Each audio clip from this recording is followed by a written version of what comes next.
My mother did not wish me a happy birthday. She slid a check across the table like it was a ransom payment, $500,000, my grandfather's gift to me. And before I could even reach for it, my father walked to the door and locked it. Then he turned his phone screen toward me. A photograph, our front porch, a black car in the driveway. Right now, that very moment. "The loan sharks are outside," he said. "You sign that check over to your brother or they come in." I looked at the locked door. I looked at the stale, store-bought cupcake sitting in the center of the table with a single unlit candle. No happy birthday, Clara. No embrace. Just a demand dressed up as a family dinner. And in that moment, I made a decision that had been 29 years in the making. I did not reach for the pen. I reached for my patience. Because what happened next required precision, not panic. Have you ever sat across from someone who raised you and realized with absolute clarity that they have never truly seen you? Not your accomplishments, not your pain, not the quiet, steady person you built yourself into, brick by brick, entirely on your own. That is where I was sitting. And I was not going to let emotion waste what I had spent a lifetime preparing for. To understand what I did that night, you need to understand what they had already done. I was the second child in a household that only ever made room for one. My brother Brandon was the golden son, the charming one, the one my parents talked about at dinner parties. I was the other one, the reliable one, the one who made good grades, caused no trouble, and was never quite celebrated for it. Growing up, I told myself that was simply how some families worked, that love expressed itself differently in different homes. I was wrong. What I mistook for quiet love was simply indifference dressed in a parent's clothing. When I was 18 years old, a semi-truck ran a red light and hit my car broadside. I spent 3 months in traction. I learned to walk again before I went to prom. The insurance settlement came to $185,000. Pain and suffering, they called it. My mother held my hand the day the check arrived. She told me I was too young to manage that kind of money. She said they would place it in a safe investment account for when I was ready to buy a home or start a family. I trusted her. I was 18 years old, I was in pain, and she was my mother. 2 months later, my brother drove his truck through the front window of a liquor store with a blood alcohol level that should have meant prison time. Suddenly, my parents had the money for the finest criminal defense attorney in the state. Brandon received probation. His record was expunged. When I asked about my investment account the following year, my mother told me the market had taken a loss. She looked me in the eye and said it without flinching. I believed her then. I do not believe her anymore. 3 years ago, I earned my certification as a forensic auditor. I traced every transfer myself. Every dollar of my settlement, the money paid for the broken bones in my leg, had been redirected to cover Brandon's legal fees and his gambling debts. My college fund disappeared the same way. While they renovated their home with Italian marble floors and a crystal chandelier, I was living in a basement apartment that smelled like mold, working double shifts to buy textbooks. They built their comfort on top of my suffering, and they never once looked back. Have you ever discovered that a wrong done to you was far worse than you had allowed yourself to believe? There is a particular kind of grief in that moment. Not the grief of loss, but the grief of confirmation, of understanding that your instincts were right all along, and you simply were not ready to trust them. I had been ready for 3 years. I was simply waiting for the right moment. When I did not immediately reach for the pen that birthday evening, my mother's patience ran out. She grabbed my wrist across the table. Her nails broke the skin, and she told me in very precise terms what she would do if I refused. She would call 911. She would tell them I was in a psychotic break. She would mention the antidepressants I had taken in college.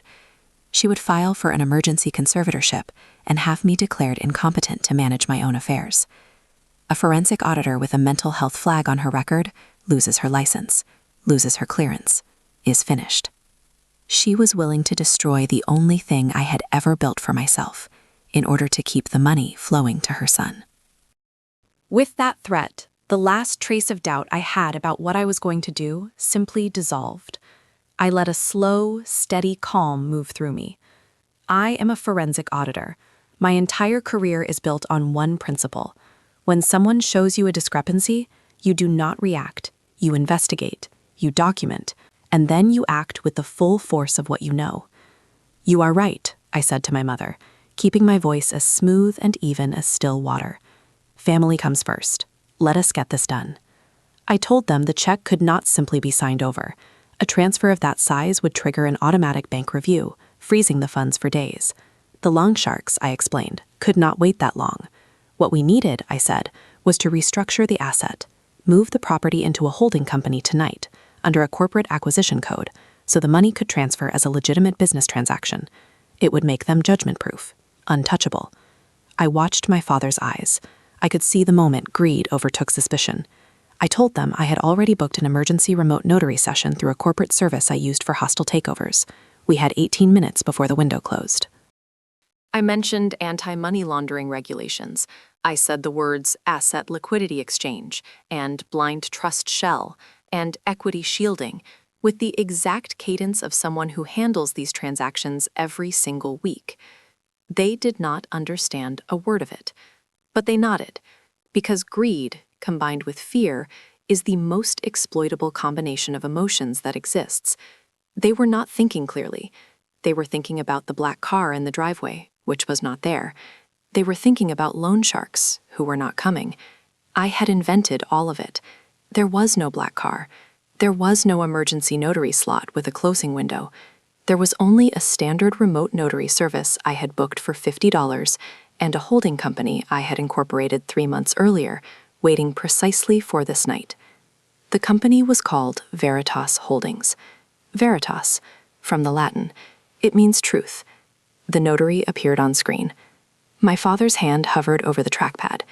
He asked me, one last time, if the trust would transfer the house back to them once the debt was settled. I looked him directly in the eye and said, "The contract follows the money." Once the debt is cleared, the asset creates balance. Every word of that was true. The debt was the money they had stolen from me. The balance was the house. He just did not know how to read the sentence I was handing him. He clicked. She clicked. The digital seal turned green. I closed the laptop. I walked to the shredder, fed the check into it, and let the machine do what it was built to do. The silence that followed was the loudest thing I have ever heard. My father lunged. I raised my phone. "I am live streaming," I said. "Touch me and this goes directly to the police." He stopped. The rage drained out of him like water from a cracked glass. I told them what Veritoss Holdings was. I told them who owned it. I told them that the property now served as repayment for the settlement they had taken from me 11 years ago, plus the interest that had been accruing ever since. The debt was settled. They had 30 days to vacate. My mother said I had lied to them. I reminded her that I had told her the contract follows the money. That had been the truth from the beginning. She simply never thought to ask whose money I meant. At 2 a.m, my security camera caught my brother breaking into my old apartment with a tire iron, looking for cash I had told him was hidden there. He was still searching when the police arrived. 30 days later, my parents moved into a motel. The house sold. The proceeds settled what they owed me and secured my future. And my grandfather, when I told him everything, slid a new check across the table. $500,000. For your own firm this time, he said. My hand did not shake. There is a lesson here that I want you to sit with, because it applies whether you have faced financial betrayal, a broken family, or simply the slow erosion of your own sense of worth at the hands of people who should have protected you. Your knowledge is your protection. Not just the knowledge of how money works or how legal instruments function, though those things matter enormously. I mean the deeper knowledge, the ability to see clearly, to document what is real, and to trust yourself enough to act on what you know when the moment arrives. I did not take that house in a moment of anger. I took it at the end of a very long, very deliberate act of justice. I had spent years building the competence and the clarity to do it properly. That is what legal revenge looks like. Not a tantrum, not a breakdown. A ledger brought into balance. Starting over after toxic family is not a defeat.